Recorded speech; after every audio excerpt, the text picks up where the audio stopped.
Today we're going to be visiting Dr. Paul Chaikin and Dr. Sal Torquato to learn about packing.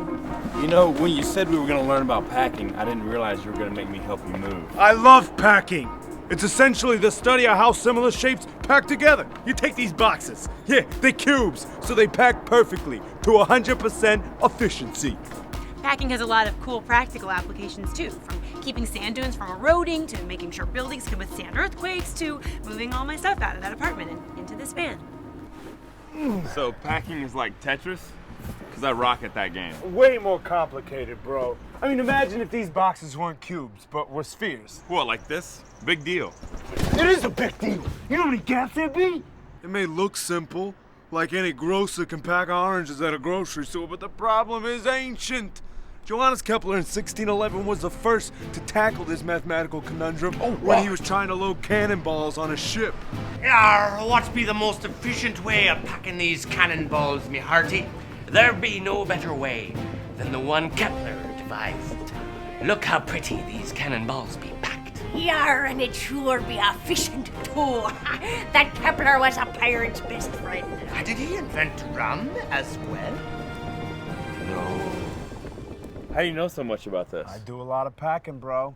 You can only pack a sphere to pi divided by the square root of 18, which is approximately 74% efficiency. Oh, it's a good thing I didn't pack my clothes in spheres. Or a tetrahedra.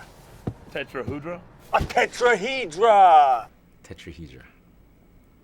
Tetrahedra are kind of cool. Tetrahedron looks like a very innocent shape, 4 equilateral triangular faces.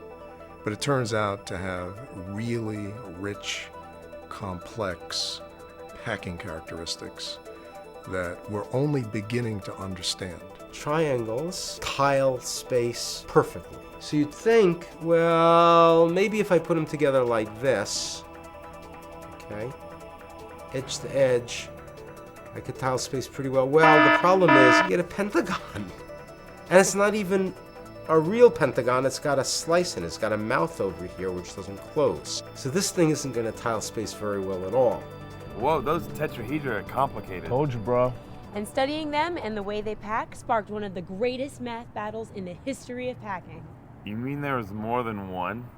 I have these wonderful interactions with Paul Chaikin. We yell at each other and we get into big fights and stuff like that. And in this corner, the challenger, Paul the Chaikinator! And in this corner, the champ, author of Random Heterogeneous Materials, Microstructure and Macroscopic Properties, Dr. Sal Torquato! Sal thought he had something. It even says in this paper that his packing, which he found, which was about 72%, was interesting because it's worse than spheres. Boom! 72%! That's decent packing efficiency. So I said, that doesn't sound right. I can pack tetrahedra better than that. So I bought these dice, right? And we threw them into a jar, and we measured the packing, and we immediately got 76%, which is better than Sal got, and better than spheres packed. Better than spheres? Are you kidding me? So Sal said, yeah, you're right. He went back, he did another calculation, and he got better than we got. Then the race was on. Sal started getting better, but then other groups got interested in the problem, and in the past year, there have been real breakthroughs, and the packing is up to 85%.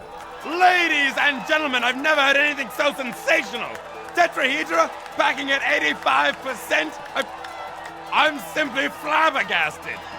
So one of the things we're doing in the lab is we're seeing how, now that we've studied tetrahedra, how they pack, is we're taking this and we're essentially distorting it like that. We're taking a pack of it and we're going like this to it and seeing whether it expands. We take this whole fish tank full of tetrahedra, we have water in it, and we see whether the water level goes up or down. If the tetrahedron pack together really, really well right now, they'll all be further down in the water. And so the water level will have to go up. And now for a commercial break. Tricked you. These aren't just M&Ms, these are a major science experiment.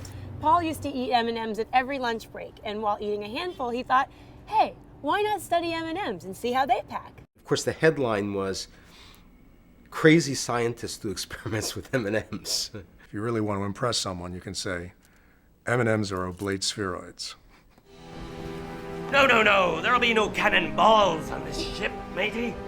From here on out, only cannon oblate spheroids. What's a cannon oblate spheroid? It'd be cannonballs with squish from either side. They pack better than spheres, matey. The fact that they melt in your mouth, not in your hand, as they say, is a big advantage for doing experiments with them.